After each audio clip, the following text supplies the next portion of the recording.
안녕하세요. 2024년 2월 13일 화요일입니다. 오늘 함께 묵상하실 말씀은 마가복음 2장 13절부터 28절까지의 말씀이고요. 제목은 새 시대를 여신 예수님입니다. 2장 13절부터는 당시에는 거룩한 백성들이 교제하기 부적절한 사람들과 교제하시고 이스라엘이 지켜오던 전통과 규례들에 대해서 새로운 해석과 교훈을 주시면서 새로운 시대를 열어가시는 예수님의 사역이 소개가 됩니다. 먼저 세리를 제자로 부르시는 이야기로 시작이 되네요. 유대 전통에 의하면 죄인들과 관계하는 것과 그들과 식사하는 것을 금하는 상태였습니다. 그런데 예수님이 세리인 레위를 제자로 부르시게 되는 거죠. 그리고 그들과 식사를 나누십니다. 이를 지켜본 바리새인 서기관들이 문제를 삼는 거예요. 당시 이스라엘 백성들이 이방인들과 관계하지 않는 것은 부정한 것과 접촉하면 자신들도 부정해진다고 믿었기 때문에 정결법, 음식법을 철저하게 지켰습니다. 그러나 예수님은 부정한 것을 거룩하게 하시는 분이시고 삶의 전환을 이루시는 분이시잖아요. 17절입니다. 예수께서 들으시고 그들에게 이르시되 건강한 자에게는 의사가 쓸데없고 병든 자에게라야 쓸데있느니라. 나는 의인을 부르러 온 것이 아니요 죄인을 부르러 왔노라 하시니라. 의인이란 정결법에 의해서 구별된 삶을 사는 자들이 스스로를 구별하여 의롭다고 생각하고 있는 것을 풍자하신 말씀이에요. 음식을 가려 먹고 이방인들과 구별되었다고 거룩해지는 것이 아니죠. 본질적으로 자신이 죄인인 것을 인정하고 보혈의 피로 정결케 될 때 새로워지고 의롭다 칭함받게 되는 것입니다. 지금도 부정한 것이라 차별하고 상대하지 않는 분들이 있습니다. 우리는 예수님의 제자로 부정한 것을 정하게 만들고 암울한 것을 빛나게 하고 거룩하게 할 능력인 복음과 예수님을 소유한 사람들입니다. 소외되고 아픔을 겪고 있는 이들과 함께 하면서 빛된 역할을 감당하는 저와 여러분이 될 수 있었으면 좋겠습니다. 두 번째 단락이 18절부터인데요. 금식의 문제를 다루시면서 새로운 시대를 가져오신 예수님 소개하네요. 금식은 당시 유대인들이 중요하게 생각하는 경건의식 중에 하나였습니다. 모세 오경에 따르면 금식은 1년에 한 번 속죄일에 행하도록 하고 있었거든요. 그런데 바리새인들은 1년에 한 번이 아니라 한 주에 2번 금식을 행하는 것이 전통이 되어버렸던 것입니다.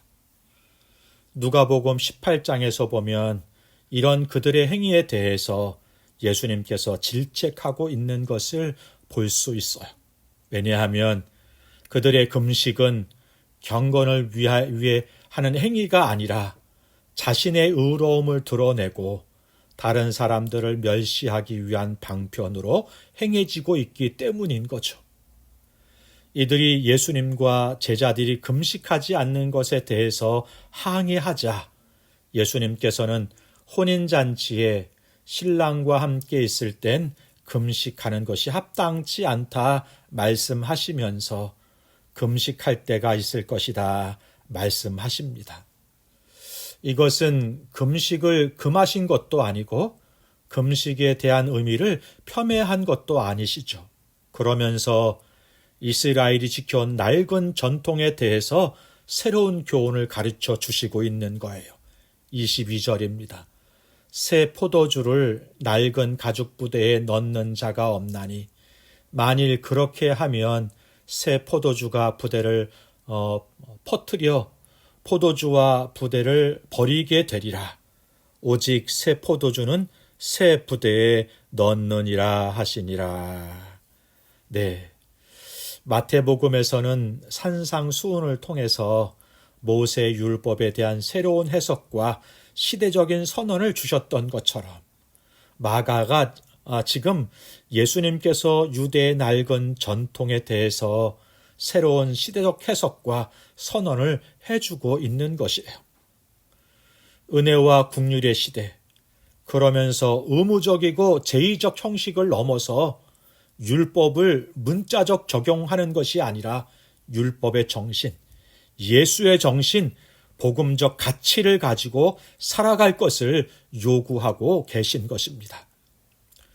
성경을 문자적으로 해석하고 기계적으로 적용하는 삶을 살아가는 것이 아니라 성경이 말씀하시는 그 정신과 가치와 세계관을 살피고 우리 주님께서 우리 가운데 새롭게 허락하신 성령의 도우심을 입어 살아가는 새로운 복음의 역사를 펼쳐가는 우리가 될 수 있기를 주님의 이름으로 축복합니다.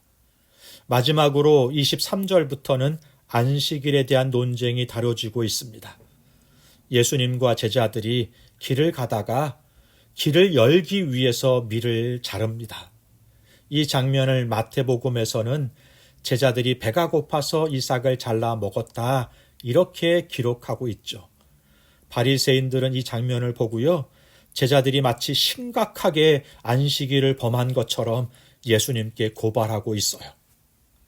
예수님께서는 유대인들이 존경하고 사랑하는 다윗과 그의 일행들이 배가 고파서 제사장들만 먹을 수 있는 진설명을 먹었던 일을 상기시키면서 그들의 고발을 무색하게 하십니다. 그리고 말씀하세요.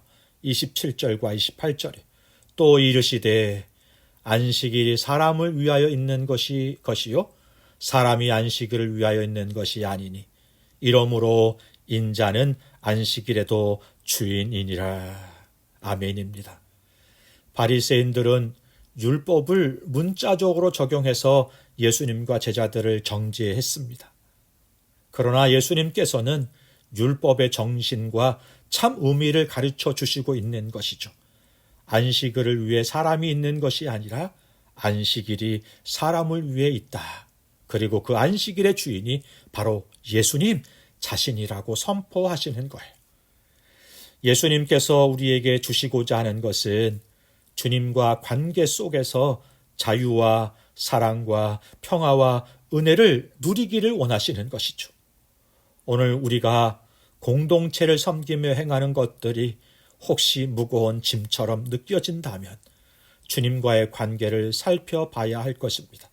또한 그것이 십자가이고 짐일 수 있겠지만 그 삶과 사역 가운데 주님을 만나고 날마다 새로워지고 자라감이 없다면 이것도 우리가 어딘가 병들어가고 있는 것은 아닌지 살펴봐야 할 것입니다.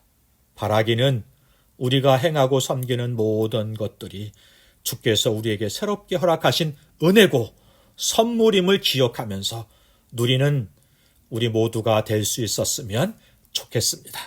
기도하겠습니다.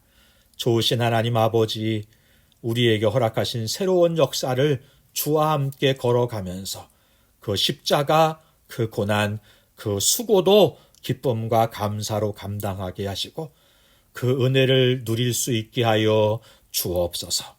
예수님의 이름으로 기도하옵나이다. 아멘. 감사합니다.